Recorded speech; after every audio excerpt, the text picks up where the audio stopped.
Hello friends, welcome to the program. The topic selected for the program is Binet Intelligence Test.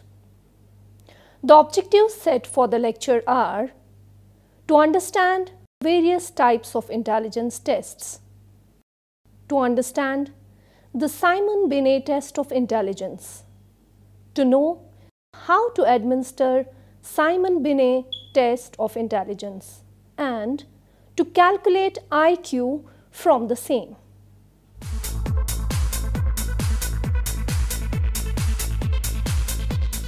Friends, the first successful test of intelligence was developed by French psychologist Alfred Binet in response to a request by French public school officials for a test that could identify school children at risk of failing behind their peers in academic achievement.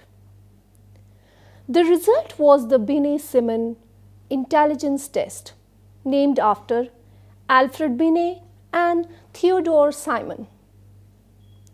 One of the first intelligence tests, the Binet test, quickly gained support in the psychological community, many of whom further spread it to the public.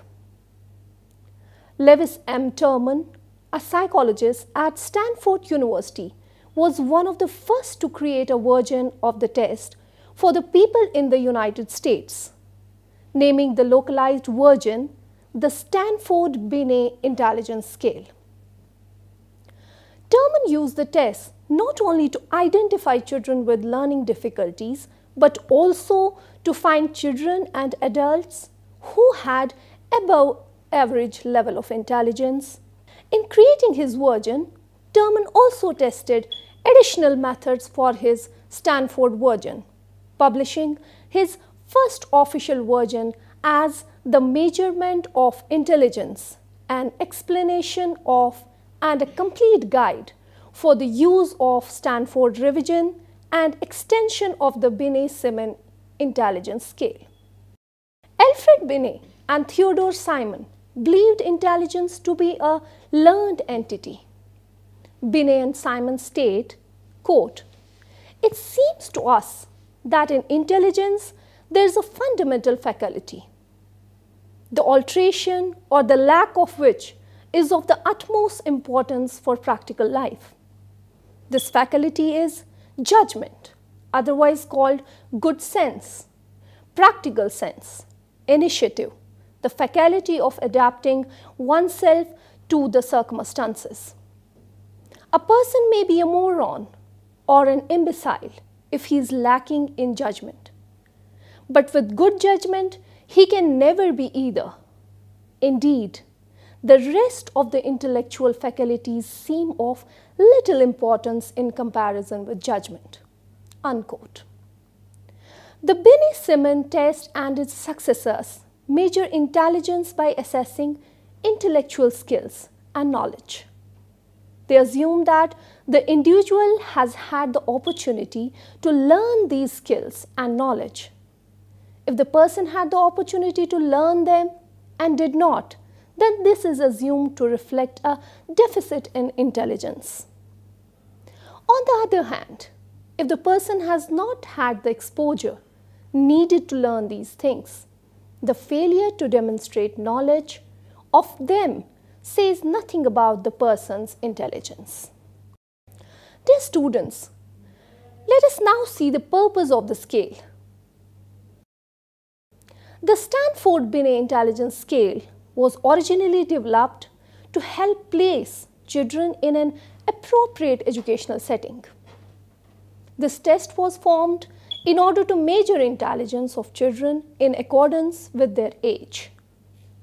The test was used and varied among children from the age of 3 years to 12 years. Alfred Binet and Theodore Simon believed that children had a different form of intelligence than adults. Therefore, they needed to be measured in a different way. With this scale, they attempted to create a test which was standardized and would allow for the measurement of a child's intelligence in the present. This scale was originally created with the intent of classifying children as a means for them to receive special education. However, over time developed into a measurement of intelligence for all children, adolescents and adults. It can help determine the level of intellectual and cognitive functioning in preschoolers, in children, in adolescents and adults, and assist in the diagnosis of a learning disability, developmental delay, mental retardation or giftedness, used to provide educational planning and placement, neuropsychological assessments and research. The Stanford Binet Intelligence Scale is generally administered in a school or clinical setting. Now let's have a look over the description of the scale. The Stanford Binet Intelligence Scale has a rich history. It's a descendant of the Binet-Simon scale, which was developed in 1905 and became the first intelligence test.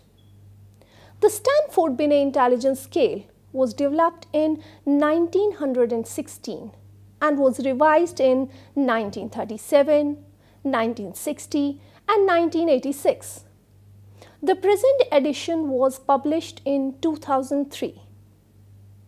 The Stanford Binet Intelligence Scale is comprised of 4 cognitive areas, scores which together determine the composite score and factor scores. These area scores include verbal reasoning, number 2, abstract and visual reasoning, number 3, quantitative reasoning, and number 4, short-term memory. The test consists of 15 subtests which are grouped into the 4 area scores. Not all the subtests are administered to each age group, but 6 subtests are administered to all the age levels.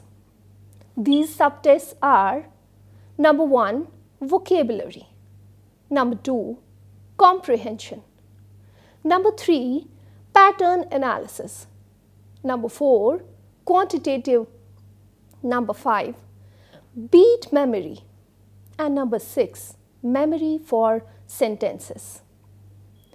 The number of the tests administered and general test difficulty is adjusted based on the test taker's age and performance on the subtest that measures word knowledge.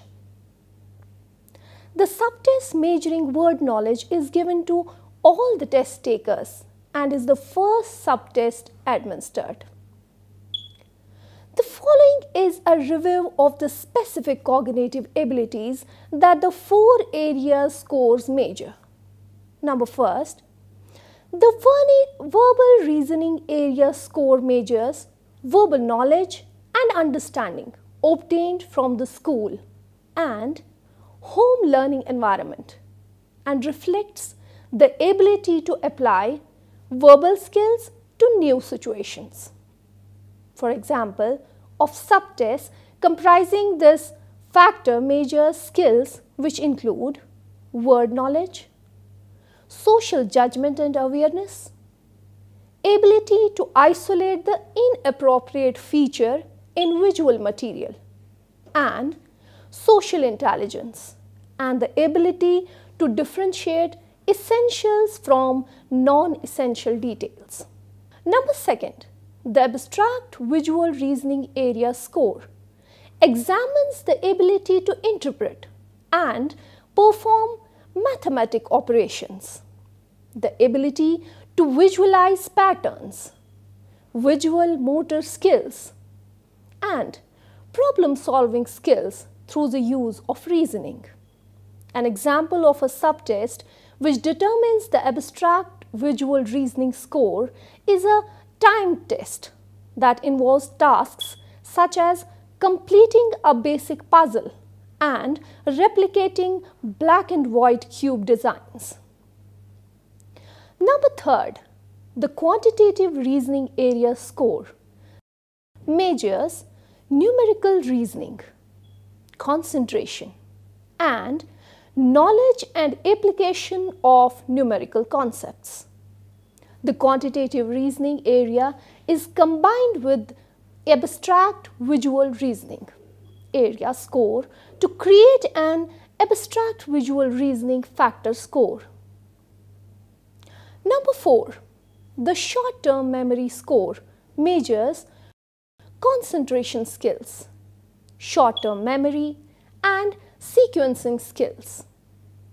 Subtests comprising this area score measure visual short-term memory and auditory short-term memory involving both sentences and number sequences. In one subtest that measures visual short-term memory, the participant is presented with pictures of a bead design and asked to replicate it from memory. Now, the administration and interpretation of the scale. The Binet-Simon test consists of a variety of items intended to reflect knowledge and skills the average French school child of a given age would have. These items are graded in difficulty according to age, so that, for example, items the average 12-year-old would be able to answer, a younger child would tend to miss. The test is administered individually, one-on-one by a person trained to do so, and requires upward of 2 hours completing. Administration of the Stanford Binet intelligence scale typically takes between 45 to 90 minutes, but can take as long as 2 hours and 30 minutes. The older the child and the more the subtests administered, the longer the test generally takes it to complete. The composite score is considered to be what the authors call the best estimate of G, or general reasoning ability, and is the sum of all of subtest scores. General reasoning ability, or G, is considered to represent a person's ability to solve novel problems. The composite score is a global estimate of a person's intellectual functioning.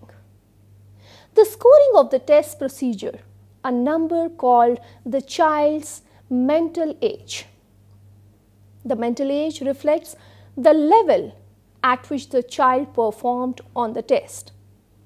If the child performed at the level of an average 10-year-old, for example, then the child would be assigned a mental age of 10, regardless of the child's chronological age or the physical age.